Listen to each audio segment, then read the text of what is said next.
Aguton MC nga pala. So ito ang aking hardcore gameplay series. So ayan na nga lang pala naisip ko kasi wala na akong maisip. At gusto ko nang maglaro ng Minecraft. At gusto ko na ipakita sa inyo yung mga progress ko. So ano pa inaantay natin? Simulan na natin ang hardcore series na ito. So unang step nga pala ng hardcore gameplay ko is kumuha ng wood.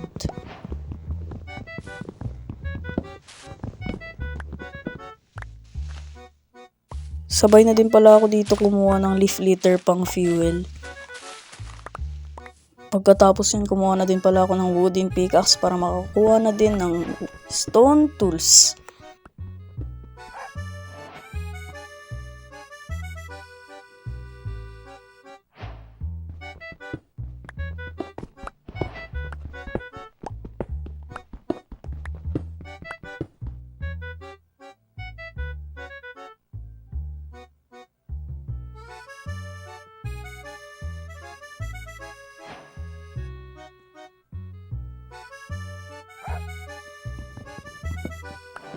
Pagkatapos nun, kumuha na din pala ako dito ng food. Kasi importante ito, lalo na hardcore tayo.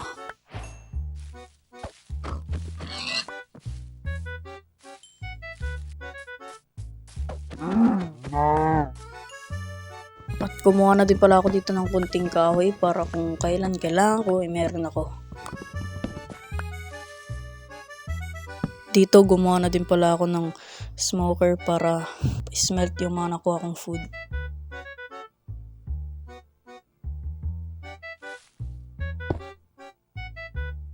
At dito bigla ko nga pala napindot ang oak saplings at gulat ako, pwede mo pala tong gawing fuel. Pagkaluto nga pala, sarap nga pala ng kain ko dito. What do you mean by that?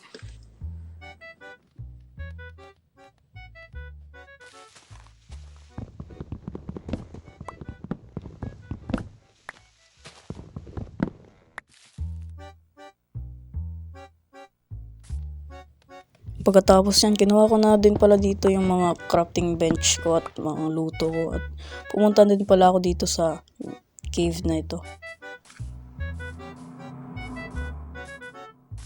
At sortihan nga pala ako nakakita dito ng iron. So kinuha ko na din pala dito agad at kinulong na din sarili ko para safe.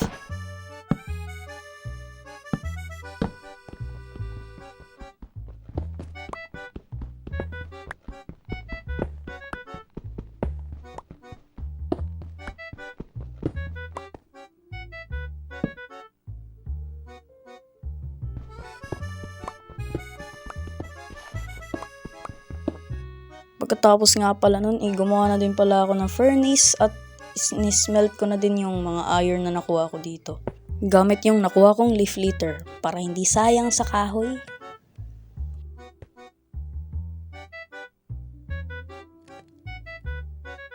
Gumawa na din pala ako dito ng iron shield para pang protection sa mga atake sa aking creeper or zombies. Kumuha na din pala ako dito ng helmet kasi yan lang yung meron na iron ako. Umalis na din pala ako dito sa pinagtataguan ko para maghanap ng iron. At may zombie nga palang umatake sa akin dito. Buti na nga lang may sword ako at may shield ako dito. Kung wala, kanina pa ako patay. O kung magaling ka, huwag ka na mag-shield. Tumabay na din pala tong creeper na to.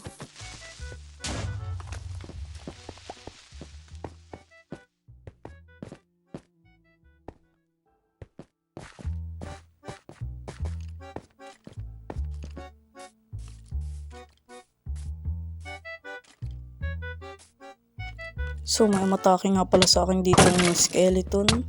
So pinatay ko na din pala to dito. Oops, huwag tayo dumaan dyan. Dito tayo sa kabila. May skeleton dyan. So, dahil tinatamad na ako ditong mag-rap, panoorin nyo na lang tong mining session ko. Ako'y babalik mamaya. Pakinggan nyo muna tong background music.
So, tapos na nga pala ako dito magmina. So, tinry ko nga pala umakyat dito.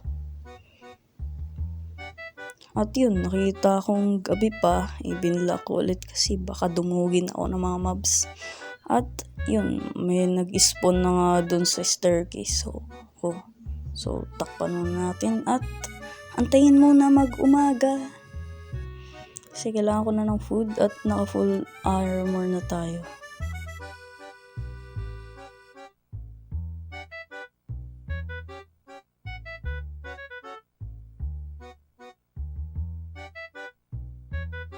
Nag-umaga na nga pala dito, so umakyat na din pala ako.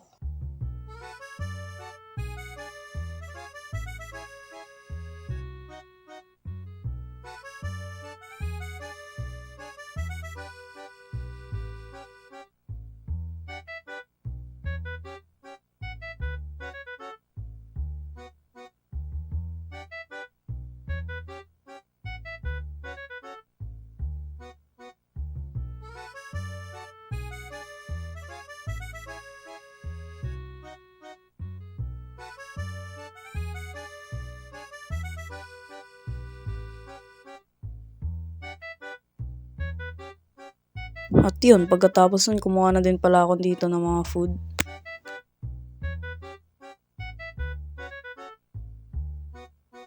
Unang sindi ko nga pala dito is naging dust nga pala yung mga kahoy dito dahil lang dito sa dalawang steak na to.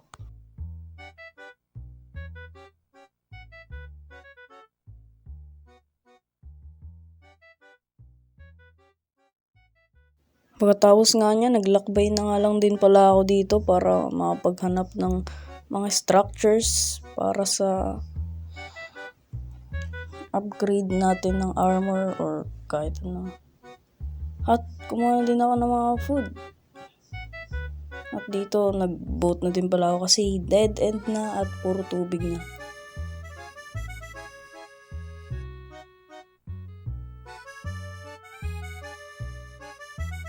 At yun, diretso na nga pala ako dito sa sakay ng boat at panoorin nyo na lang tong times 2 kong time-lapse. So, habang ako ay nag-adventure.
At yun, may nakita nga pala ako ditong lava pool, which is hindi ko kailangan.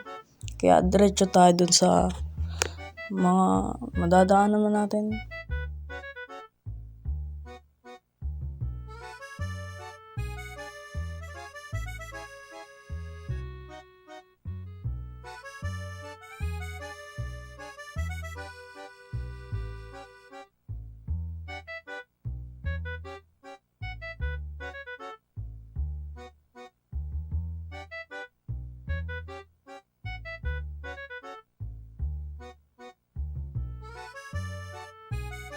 So dito natulog na din pala ako dito kasi gabi na.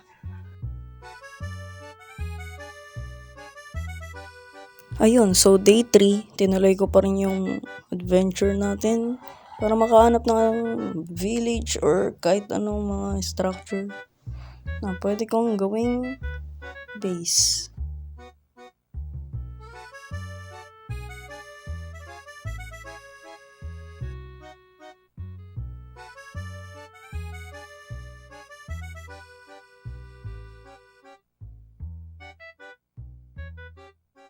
Meanwhile, So yun, nagland na din pala tayo dito sa isang bagong isla which is ang Taiga Biome. Ayun, nakita ko tong gantong kahoy. Ibig sabihin niya may cave sa ibaba niyan. So pagkatapos kong malaman yan, naisip kong mag-camp dito sa biome na to.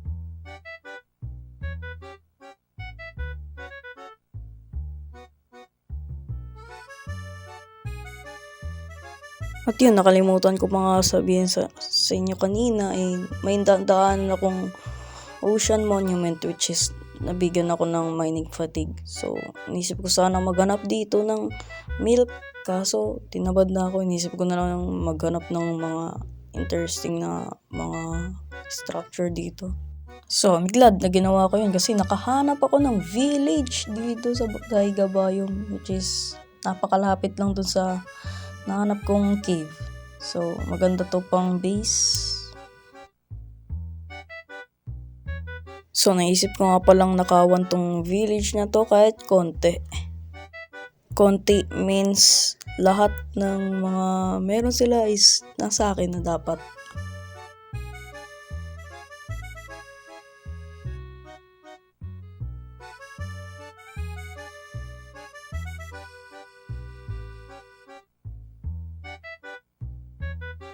So, naisip kong tapusin yung video na to dito. So, kung nagustuhan mo yung video na to, please subscribe. Pindutin mo din ang notification bell para palagi kang updated sa video natin. So, antayin nyo na lang yung part 2.